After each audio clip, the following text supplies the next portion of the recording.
What would Vin Diesel do? No regrets, no fear! Hello and welcome to episode 117 of Popcorn and Prosecco, a show that's all about talking about movies. I am Perri Nemiroff, and here are my co-hosts, Kristy, Puchko, and Angie Han. Hello. Hey, everybody.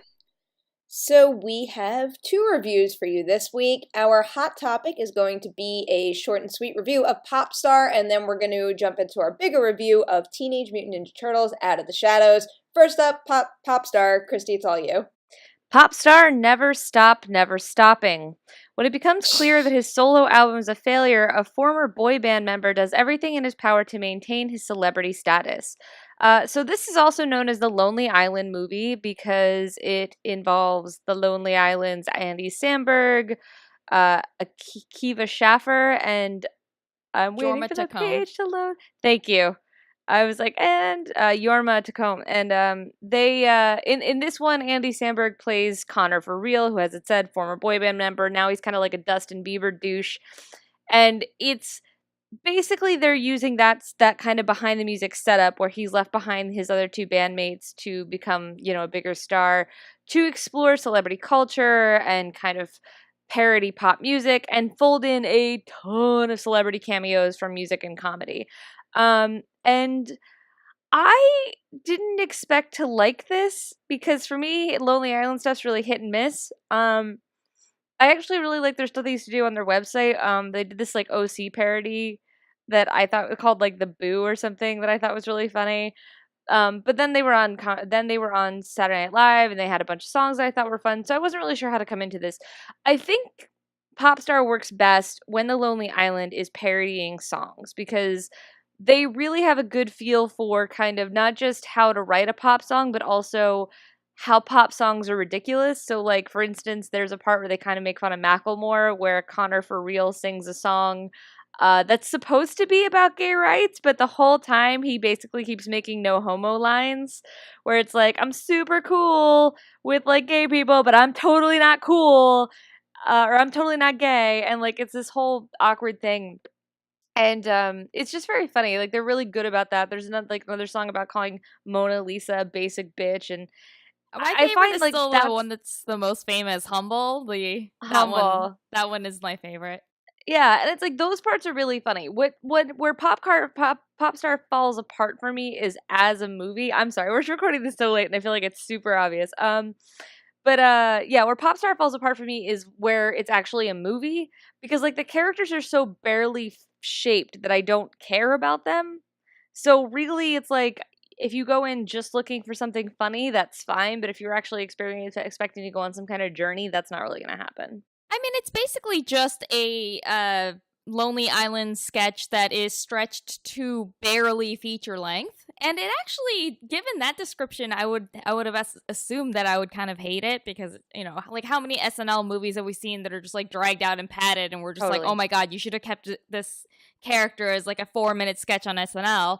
But it works surprisingly well. Like you said, it's very, very slight. It's very, very thin. And like, Connor has an arc and like some of his like his two bandmates have a little bit of an arc, but the characters around them are just kind of there. But it's really funny and entertaining and like, it's what is it, like 80, 90 something minutes? Like it does move fast. Like I laughed a lot, and it's a kind of movie where if like a joke doesn't really land, don't worry, there's another one coming like 10 seconds later and maybe that one will land better. There's like a bunch of celebrity cameos. It's kind of like Zoolander that way, but way better than Zoolander 2 was. Mm-hmm. So, point Popstar, never stop, never stopping. And as you point out, like the music is actually really, really good. Angie, do you think, because you and I are a little aware of celebrity culture, do you think that someone who doesn't know kind of all the trouble that Justin Bieber gets into in his private life, do you think that they're less likely to respond to the movie?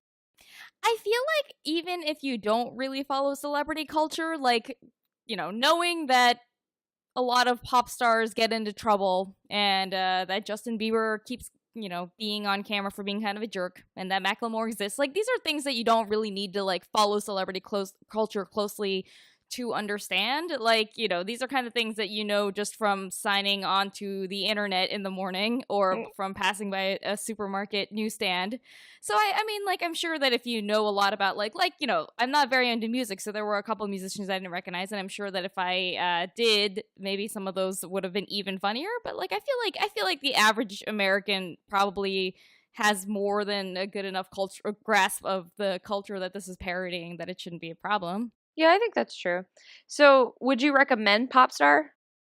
I would if you like The Lonely Island, like if you like that kind of, if you like their sense of humor, if you like their music, like I would watch it. I wouldn't say it's something you need to like run out and see, but it's the kind of movie that, you know, I feel like when it's on iTunes, when it's finally on iTunes, I feel like me and my husband are going to end up watching it a little bit buzzed on like a Friday, and it's going to be really funny. And then I feel like it's going to be on HBO, and then I'm just going to keep watching it. And I feel like there's a good chance that I will look up some of those tracks on Spotify whenever I just need something to laugh at. So, I mean, yeah, overall, like, I don't think it's amazing, but I think it's really, I think for what it's trying to be, which is basically a feature-length Lonely Island sketch, it's like very solid. I think it's totally silly. I think it comes in and out, and so it's a mediocre movie, but a really fun time. It's kind of like someone reminded me today that 7 Days in Hell exists, that like Andy Samberg movie, and it's kind of like that, where it's like, you know, it's very slight, but it's fun.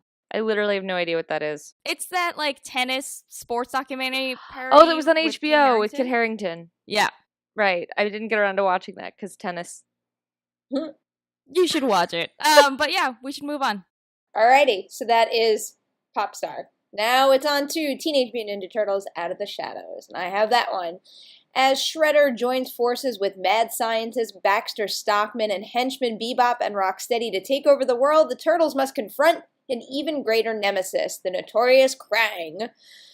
So, I enjoyed Turtles. The headline of the review that I wrote for Collider is fun but flawed, and I feel like that's the perfect way to describe this movie. It is fun, silly, entertaining, very much made for kids, but this thing has some pretty major problems.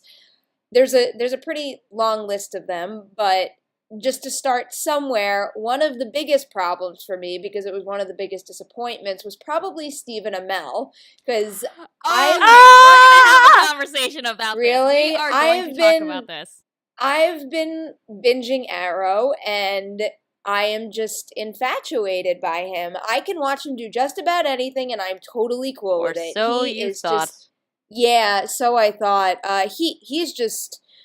I get a little confused about whether to blame his performance, the script, or the direction, but nothing he's doing in this movie as Casey Jones works whatsoever, and it drove me absolutely insane that even when they were trying to give Casey Jones an emotional moment and make him sad about something, Stephen Amell has this big grin on his face.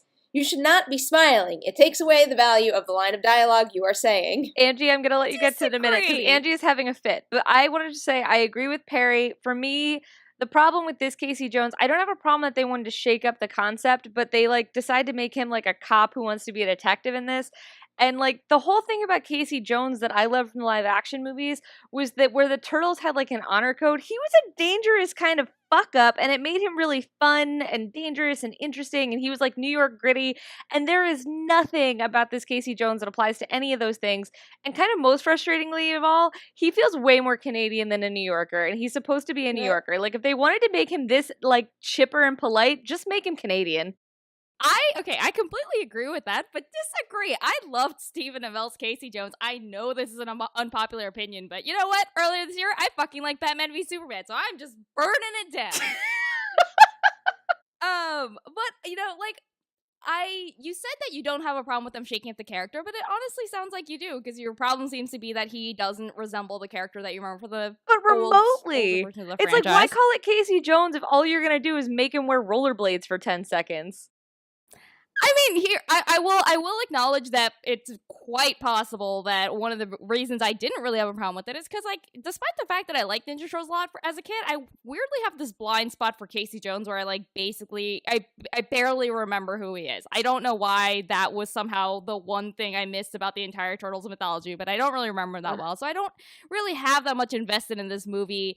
You know, carrying on the version that we saw in the, like, I really don't care. And I thought I liked this version of Casey Jones. I do agree that it is bullshit that he's a New Yorker. He's so clearly Canadian. It's not like an accent thing. It's just like the whole like It's a he's so personality polite. thing. He has like the accent. Like he's like Stephen Amell is Canadian, and like I don't know how much of that is coloring like me seeing Casey Jones as Canadian, but he is a sweet cinnamon roll, and he is like the sweetest, cuddliest, cutest vigilante I ever. don't and want I my realize that vigilantes this is like all making cupcakes you and shit. so That's mad, but ridiculous. That makes me so angry. I realized that like I thought it was darling, and one of the reasons that I think that this version of Casey Jones does work on that level, though, is because, like, you're right. Like, it makes no fucking sense for a vigilante to be that chipper and cute and Canadian.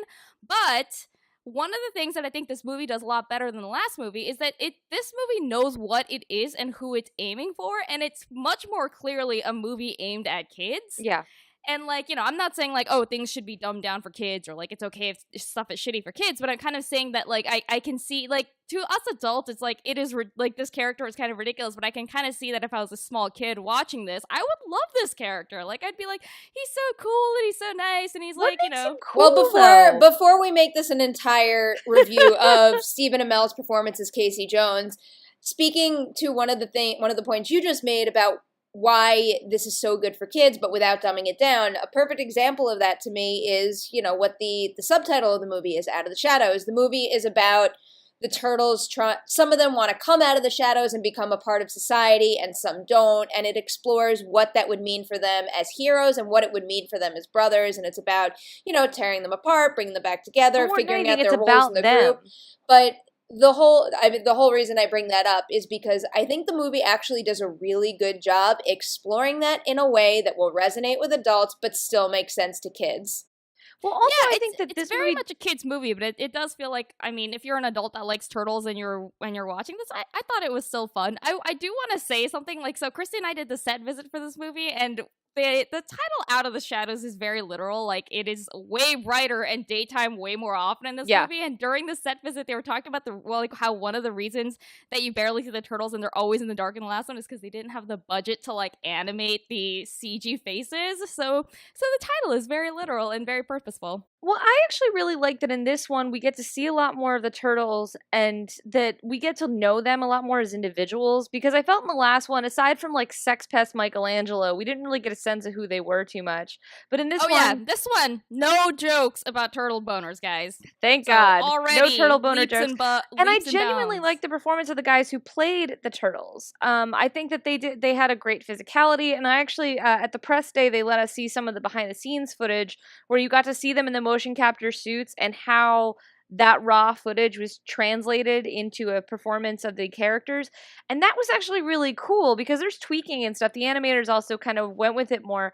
But like there's a moment where Michelangelo is defending himself and his brothers and says that they're not monsters, and I actually got really choked up. So like every time the turtles are on screen, I'm totally on board. I love this. And another thing I love about Out of the Shadows, and I know Angie's with me, is Bebop and Rocksteady. Oh my god! Bebop and Rocksteady are the best thing about this movie. The two guys in those roles are having such a blast playing those characters. They are, but the other thing is the characters love, like, they have, like, the most, like, pure and beautiful friendship in this entire movie. Like, I was joking to you guys before the podcast, like, I want to redo my wedding vows so that I can call my husband, like, the Bebop to my Rocksteady, because that is just the sweetest thing you could say This to a makes me person. wish you had done the press day, because I got to talk to Stephen Farrelly and Gary Anthony Williams, who play Rocksteady and Bebop, and they are a hoot. Like, they're like this. They're just so much fun.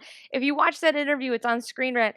I mean, I tried to have questions, but it's really just them riffing, and it was so much fun that I was like, screw it, who needs questions? I've done interviews like that, yeah. Yeah, and it's like all this stuff, like like Bebop and Rocksteady and the Turtles, to me feels like why I fell in love with the Turtles when I was a kid, because it was exciting and it was fun and the action was really goofy.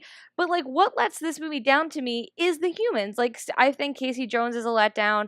And guys, again, like, at least this time they cut April O'Neil to, like, the fringes, but I'm still so pissed about what Platinum Dunes did to April O'Neil. Like, when I was a kid, April O'Neil was, like, a strong and smart and brave reporter who was, like, helping the turtles, and she was very involved, and she was very cool, and she wore a yellow jumpsuit, and, like, look, I'm fine that we don't want to do a yellow jumpsuit. I get that that'd be kind of tacky, but there's actually, Megan Fox's big scene in here has, like, is the thinnest excuse to get her into fetish wear. Like, they concoct an absurdly stupid reason that she has to change into, like, a Catholic schoolgirl costume, which, for the record, I went to Catholic school. No one fucking dresses like that, so fine, whatever.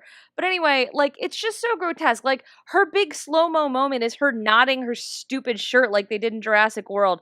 I can't. It makes me so furious. And, like, as much as I love the Turtles and Bebop and Rocksteady, and I wrote this in my review for Comic Book Resources, every time April appears on screen, it feels like a slap in the face. It feels like Platinum Dunes doesn't think that women like the Turtles. It feels like it's all there just for teenage boys to get their rocks off. And, like, there's a bigger audience for this movie than that. I find that so insulting. I'm not going to say that I like this version of April O'Neil, because I most certainly don't, but based on what they established with her and also with Vern Fenwick in the first movie, I think Will Arnett and Megan Fox do, like, a fine job continuing that. But that's fine. He's funny, but, like, he's thankfully, this movie isn't really about the human characters. It's about the turtles, as it should be. But I will say, one human character who is similar to Bebop and Rocksteady, having a blast and yucking it up big time, is Tyler Perry.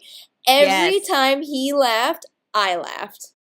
Yeah, he's a not human like my cartoon favorite, character. but he's clearly having so much fun just going over the top of the role that I was like, yeah, let's roll with this. And I feel like I feel that way about so much of the movie, because, like, not a lot of this movie makes sense. They all live in, it's very, very cartoonish. Like, not just the way it looks, but, like, the reality of it. Like, nothing makes, like, real world sense, but it makes sense in the way that if you imagine it as an animated thing, you're like, oh yeah, no, now it works. Like, the one thing they don't really get away with in that respect is how they work in Krang, because Krang kind of just appears with little to no backstory. I don't even believe they mention the name Dimension X or where he comes from or anything. They say the word Dimension a few times, but I don't know if they've said Dimension X. And introduce the bigger problem with Krang, more than the backstory issue, is the fact that by including him in the movie, they do a major disservice to Shredder, who doesn't even fight the entire film. Shredder does nothing. Nah, Shredder does nothing. Very in minor character. Useless. He's not the. Well, like, I mean, that's the thing. The last one. This movie, you feel them working really hard to not cut ties from the first movie, but course correct hard. And so I think in some of those things, you get really great stuff like the Turtles and Bebop and Rocksteady. But in some of those things, you get them going like, well, Shredder wasn't really working and April wasn't really working, so let's shove them to the side. They're still here. We're not going to really deal with them. And let's shove in all this other stuff. So the movie's very uneven in that respect. I mean, I would still recommend it if you're a Turtles fan, because I think it's really fun to see the Turtles in this way. And they are, because of the advances in CGI, a lot more interesting to look at now than they were in, like, the live-action rubber suit days where the lips just kind of moved regardless. And yeah, and there's a lot of Easter eggs in here, whether or not you like the Turtles cartoon shows or the Turtles movies or the comic book series or even the toys. There's even references to some of the toys we had when we were kids. And I thought all that was really cool, and I think that director Dave Green really does care about this franchise. I just don't think Platinum Dunes cares about the female fandom of this franchise. So, I mean, that kind of ruins it for me a bit, because it kind of feels like a big sign reminding me every 10 minutes or so that this movie's not really for me. I mean, I agree that their treatment of April O'Neil is pretty shitty, because with Stephen Amell's character, I feel like we've kind of agreed to disagree. I like that version of the character, you don't. April isn't even a version of anything. Like, I have no idea what her personality is or what. I didn't even know she was a journalist in this one until the end of the movie. Like, I was like, she's just Megan Fox. Yeah. Like, that's what she is. She just bats her eyelashes and struts around. She's less interesting than Megan Fox is as a person, which is, like, alarming, because she's supposed to be playing a character that, you know, is regardless of how you feel about the old version of April O'Neil, she's supposed to be a major-ish character in these. So I agree that, like, it's not very good about the way it treats female fans, But so I don't know if it makes it better or worse that Megan Fox's role is so reduced in this, because that really just makes it mostly a sausage fest. But it also makes it easier to forget how shittily it is treating April O'Neil. And it's sad that I even have to say this, but at least this movie is a lot less like rapey, and a lot like, even with this Catholic schoolgirl outfit scene, it's a lot less like, oh, let's all just drool over Megan Fox, she's hot, than the last one was. Well, because the characters leer at her less, but the audience is still invited to leer at her left and right. I mean, the whole movie she's wearing skin-tight clothes no matter what she's that doing. One Catholic schoolgirl scene, I think. Like, the other ones aren't. The other scenes No, aren't. Every other scene, though, she's wearing jeans that are practically, like, painted on. And, like, high heels and stuff. Like, she's, she's always dressed. And like, oh, it was so funny because I wrote my review. And then they included, next to my section where I was complaining about April, they included the character poster for this movie, which I hadn't seen. And the character poster is like that pose in like every superhero cover where the woman's back is twisted in this way that women cannot turn their back, so that both of her ass cheeks and like a large part of her boob is visible, so you can stare at both at the same time. And it's just like, that's exactly how this movie treats April O'Neil. It's like she's solely there to be stared at. So, Kristy, it sounds like your biggest problem with this movie is the way it treats female fans, and April O'Neil, so April O'Neil and then female fans by proxy. If they had fixed that character, do you think that you would be, like, unreservedly able to like this film? Yeah, I do. Because even though I didn't like Casey Jones, I can accept that that's just not a take on the character that I get. But, like I said, like, Casey I wasn't into. April makes me mad. And then especially because, like, they played up the fact that they have Shredder's, like, right-hand woman, Karai or whatever. But she's just really kind of glorious eye candy in this, too. Like, not so much to be, like, sexually looked at, but she's just kind of an intimidating threat that's always at his shoulder, and she barely gets to fight. Laura Linney serves no purpose in the movie as well. Totally. And but it's Laura like, they have Laura Linney. Cry. But Laura She Linney feels like up. a kind of half-hearted recompense of like, and Laura Linney, and she's like a powerful cop or whatever, but she also feels pretty unessential to the plot. I did enjoy watching Laura Linney, this like celebrated actress, trying to like wrap her lips around some of this very hilariously ridiculous dialogue. I have no transition for this, but before we have to wrap this up, I just wanted to touch on the action a little bit, because I was a little surprised how there's no hand-to-hand combat in this, because that's what the Turtles were all about. Very true. But there are one really good chase scene and one really good shootout scene. I don't want to, I guess it's not a spoiler what they are because they're featured in the trailer. It's the thing that takes place on the plane. That's amazing. Then the part that takes place in the river. So those are both incredibly well done. Keep an eye out for those because they're fantastic. Yeah, I thought that Dave Green seems to have a really good sense of like energy and he had it in Earth to Echo too. Earth to Echo has a very similar feel, just in terms of like the energy and the joy he brings to the material he works on. I agree with that, but I did have a problem with the action scenes in one point, which is that whenever the action scenes are also supposed to carry like a character moment, they tend to flub it, and like at the end of one of the action scenes, the Turtles are arguing with each other because they're like, we didn't have good teamwork, and I'm like, they didn't? Like, I didn't get that communicated in the scene at all, but then apparently it's very pivotal. So and that's hard. That's something that like the Marvel movies have figured out. And what did I just see? Oh, I'm not allowed to say what I just saw, but a movie I just saw also did this. That's horrible. Sorry. But in this, I just felt like the action was fun, but there's not a lot of character beats in it. So that was something I'd like to see sharpened if they do Turtles 3. But I'd be game for Turtles 3, especially if they recast April. All right, let's wrap this up. What is your general consensus, Kristy? Would you recommend people see it or no? I would, with caveats. Like, I gave it a rotten on Rotten Tomatoes because I liked like half of the movie, but you have to already have an affiliation with the Turtles, I think, to like the movie, even at that level. Angie? I feel like maybe it helps if you don't know them that well, because then you have less of a problem with who Casey Jones is in this, for example. I thought it was a lot of fun. I think that if you like the Turtles, it's way better than the last movie, but I don't think it's like essential viewing. It's just like a fun summer movie that you can watch with your family. Yeah, I'm kind of right in the middle as well. I think it's worth it if you like the Turtles. If not, sit it out. But if you have kids who are into it, like part of the reason I'm so excited about this movie is because while I was watching it, I could just picture the sheer joy on one of my little cousin's faces when I just imagining him watch it. I think it's a really good gateway into the Turtles for really young moviegoers. It's a gateway drug for Teenage Ninja Turtles. Boy. You had to do that, didn't you? I don't hear people say gateway for anything except that. All right. Well, Gateways are then. an actual thing, Kristy. Nope. Just want to point that out. I'm internet commenting. Nope. Disagree. Well, there's a good place to wrap this up. Let's have that be a gateway into our outro. Here we go. You guys know where to find us. We are on iTunes, where it would be great if you could subscribe, comment, and rate. And then we have our website, popcornprosecco.com. You can catch us on Twitter at popcornprosecco. We have our Facebook page, too, where you can like us. And then all three of us are all over the internet, too. Angie, do you want to go first? Sure. You can find me on Twitter at AJHAN, and I am at /film.com. Kristy?